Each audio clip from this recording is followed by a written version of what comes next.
지금 자산시장은 어떤 재정정책을 펼칠지 모르고 어떤 대통령이 당선될지 모르기 때문에 올라갔다 떨어졌다 올라갔다 떨어졌다 극심한 변동성에 시달릴 수밖에 없다. 언제까지 기다려야 된다? 미국의 대통령이 누가 될지. 자, 미국 신규 고용 겨우 12,000명. 우리 저번 주 금요일날 그 실업률이랑 비농업고용지표 발표됐죠? 그래서 인베스팅닷컴에서 12K가 발표가 됐어요. 이거 보고 제가 이거 오타다 이렇게 나올 리가 없다 라는 말씀 드렸던 거 기억하세요? 근데 오타가 아니었어요. 월가 예상치가 10만 6천 건인데 12,000건이 발표가 됐어요. 저 이거 보고 깜짝 놀랐습니다. 근데 우리가 예측한 시장에 영향을 줄 거다 안 줄 거다? 우리 하우스가 예상한 대로 가기는 갔어요. 맞췄냐 틀렸냐 하면은 맞췄습니다. 우리 뷰에는 맞췄다. 왜? 이게 뭐 오타였고 실제로 12,000건이 나왔고 이것도 중요하지만 시장에 영향을 줬나 안 줬나가 가장 중요하겠죠. 제가 시장에 영향 안 줄 겁니다. 그러면서 뭐라고 말씀드렸죠? 선반영했다. 그래서 11월 1일 오전부터 가격이 쭉 빠졌죠. 제가 항상 FOMC나 뭐 고용지표나 CPI나 발표될 때 이틀 전, 이틀 후 선반영, 후반영 요거 조심하라고 말씀드렸었죠. 이미 시장 참여자들도 알고 있었기 때문에 시장에 반영이 안 된 겁니다. 근데 한 가지 변수가 있었죠. 만약에 실업률이 월가 예상치가 4.1인데 비슷하게 나오거나 이거보다 아래로 떨어지면 괜찮겠지만 만약에 4.3 이상 나오면 그래도 빠질 거다 말씀드렸었죠. 근데 이번에 실업률 4.1 나왔습니다. 그러면 시장은 뭐라고 생각한 거예요? 아, 이미 비농업고용지표 아무리 12,000건이어도 이미 낮게 나올 거 알고 있었다. 실업률이 4.1 나왔으니까 뭐 고용시장은 일시적인 것들 다들 알고 있었기 때문에 영향을 안 줬다 라고 생각을 한 겁니다.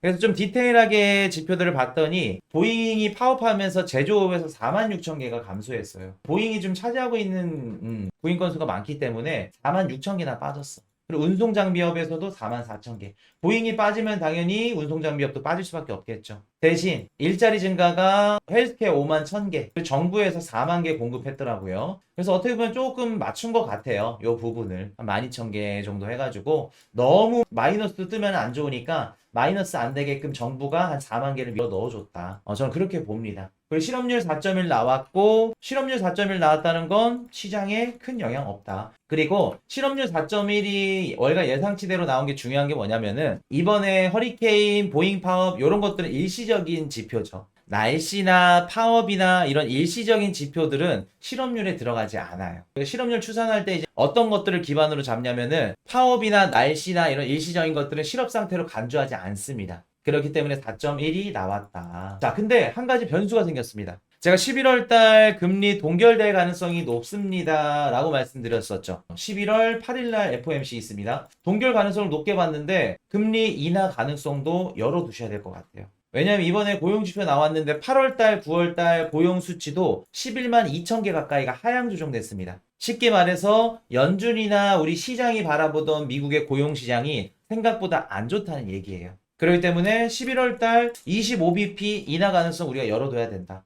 근데 만약에 11월달 25bp 내린다. 그러면 12월달에는 살짝 퐁당퐁당으로 그냥 넘어갈 가능성이 있겠다. 근데 만약에 트럼프가 당선된다. 그러면 12월달에도 금리 인하 가능성이 높겠죠. 그래서 11월달 이번에 고용지표 때문에 11월 금리 인하 가능성이 조금 더 높아졌다 라는 말씀 드립니다. 그래서 앞으로 11월, 12월 금리 인하가 중요한 이유는 뭐냐면 제가 멤버십 방송에서 말씀드렸지만 내년 상승장 마지막 사이클 우리가 언제 엑시트를 하는가에 있어서 시점을 구체적으로 예측하는 데 있어서 가장 중요한 게 금리 인하예요. 좀 더 디테일하게 말씀드리면 중립금리가 몇 가지 내려오는지 다들 아시죠? 그렇기 때문에 제가 금리 인하를 빠르게 하는지 뭐 늦게 하는지 그래서 시장이 어떻게 되는지 말씀드렸던 거 기억하실 겁니다. 자, 아마존, 마이크로소프트, 구글 실적 견인한 클라우드 AI 베팅 결실. 지금 빅테크 M7 기업들 실적 좋게 나왔습니다. 우리가 예상한 대로 실적 괜찮게 나왔고 지금 보시면은 뭐 나쁜 거 하나도 없어요. 지금 자산시장이 왜 안 올라가요? 알트가 안 올라가요? 안 올라갈 수밖에 없죠. 미국의 지정학적 불확실성 계속해서 커지고 있기 때문에 그래서 일단은 지켜보셔야 됩니다. 어떤 대통령이 당선되느냐에 따라서 그때 이후부터 자산시장은 방향성을 틀 거라는 거. 중국 무비자 받고 한국도 여행 항공기 불기둥. 중국이 한국에 대한 무비자를 열어줬다고 합니다. 중국 힘들다고 하는 거죠. 만약에 중국인들이 한국으로 들어온다, 소비를 해준다, 그럼 한국 괜찮을 겁니다. 좋을 겁니다. 그렇기 때문에 중국도 좋을 거고 중국 국민들도 소비를 하는 거고 중국 입장에서 가장 중요한 게 뭐냐면 돈을 풀고 뭐 부동산 부양 정책 이런 것들도 좋지만 중국인들이 소비를 해야 돼요. 아무리 정부에서 돈을 풀더라도 국민들이 소비를 안 해. 그럼 경제 성장률이 올라가지 않습니다. 회복을 못 해요. 우리가 대표적인 예가 있죠. 누구죠? 20년 동안 정부가 국채도 사주고 주식도 사주고 돈도 줬어. 근데 경제 회복을 못 했네. 누가 있죠? 일본. 잃어버린 20년. 일본 있잖아. 돈을 풀어도 국민들이 돈을 안 쓰면 그 돈이 어디로 간다? 저축으로 가던가 대출금 상환으로 갑니다. 그럼 지금 중국은 뭘 해야 돼요? 중국 국민들 여행할 수 있게끔 소비할 수 있게끔 열어줘야겠죠. 중국이 힘드니까 여는 겁니다, 지금. 한국 입장에서 긍정적일 겁니다. 근데 중국 국민들이 여행을 풀어줬다 그래서 한국으로 여행을 많이 갈까 안 갈까? 그것도 우리가 의문점이 드는 거죠. 그동안 팬데믹 이후부터 소비가 3년, 4년 동안 틀어막혀져 있었어. 근데 이거를 열어줬다 그래서 바로 중국 국민들이 소비를 하러 간다? 요거는 저는 좀 반반으로 봅니다. 만약에 여행을 가서 중국 국민들이 한국에 가서 뭐 소비도 해주고 그렇게 되면 한국 기업들도 수출도 늘어날 거고 좋은 긍정적인 효과를 얻었다. 그러면 우리 국내 주식도 올해 하반기 내년 상반기 괜찮을 수 있겠죠. 그래서 한국 국내 주식 투자하시는 분들한테는 기회가 될 수 있지 않을까. 안 그래도 화장품 관련된 이런 주식들이나 얘네들 많이 올랐죠. 지금 여행사들이랑 중국 환굴의 공들이나 파격적인 무비자 있고 쳤토요. 자, 그리고 조금 우리가 나중에 좀 디테일하게 한번 가보자면 중국이 힘든 것도 있겠지만 뭐를 대비해서 미국과의 직접적인 이전 전면전을 대비하기 때문에 한국도 열어줘야죠. 미국이랑 이제 본격적으로 싸운다 그러면 한국도 끌어안아야겠죠. 안 좋게 지낼 필요 없겠죠. 그렇게 보시면 됩니다. 금보다 30배 기한 숨은 보석 지금 사두면 무조건 오른다. 백금입니다. 그래서 백금이 이제 가격이 지금 뭐 크게 상승하지는 않았는데 백금이 또 어디에 들어가냐면 자동차 하이브리드. 지금 내연기관에서 전기차로 바로 가는가 했더니 최근에 뭐가 떠요? 전기 반, 뭐 내연 반, 아니면 뭐 하이브리드. 요 차량들이 굉장히 뜨고 있죠. 그래서 우리가 어떻게 보면은 자동차를 계보를 봤을 때 내연기관 그리고 하이브리드, 전기차 요런 식으로 흘러간다. 그러면 하이브리드에 들어가는 백금 요게 수요가 늘어나기 때문에 아마 가격이 좋지 않을까. 요것도 일리 있는 말인 것 같아요. 제가 봤을 때. 이런 것들도 우리가 그냥 주구장창 무조건 오른다 상승한다라고 보기에는 어렵고 요런 기사들도 누가 많이들 내냐면은 증권사 애들이 많이 내. 왜? 지네들 스스로 챙겨야지.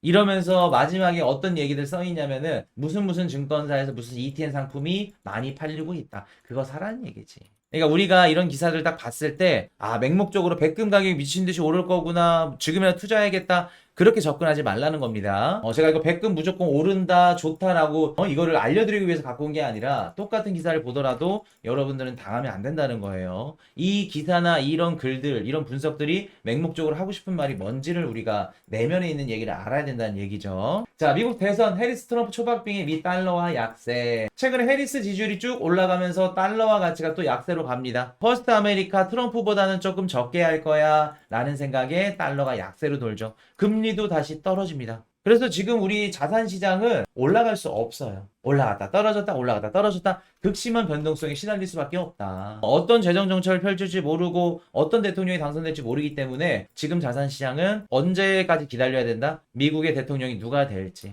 금투세 폐지 동의에 코스피 급등을 했다고 합니다. 일단은 아까 금투세 폐지 얘기해주세요 말씀을 드렸었는데 저도 폐지할 걸로 봅니다. 코인도 아마 11월 8일인가 6일날 현물이랑 관련된 얘기 나오겠죠. 기업들이 비트코인 어떤 식으로 뭐 보관할지 그런 얘기도 나올 거고 금투세 폐지하면 코인도 가겠죠 그대로. 그래서 가장 확실한 건 12월 뭐 중순 말로 봤는데 될 걸로 봅니다. 그래서 아마 한 1년에서 2년 정도 하지 않겠어요? 라는 얘기 드립니다. 그래서 우리 코인 투자자분들은 걱정 안 하셔도 된다는 거. 지난주 디지털 자산 투자 상품 22억 달러 순유입, 올해 누적 유입액이 사상 최대치다. 그래서 지금 시장 좋습니다. 기관들이 위험성 자산 포트폴리오 담고 있다는 거 걱정 안 하셔도 된다는 거 말씀을 드리고요. 자, 비트코인 ETF 플로우 11월 1일 쭉 빠졌네요. 빠질 수밖에 없죠. 미국 대선 전이기 때문에. 31일도 그렇고 뭐 유입액이 조금 적어들었고 이번 주 멤버십 영상에서 어떤 거 좀 다룰 거냐면 매월 초 비트코인 가격이 하락한 이유에 대해서 다룰 겁니다.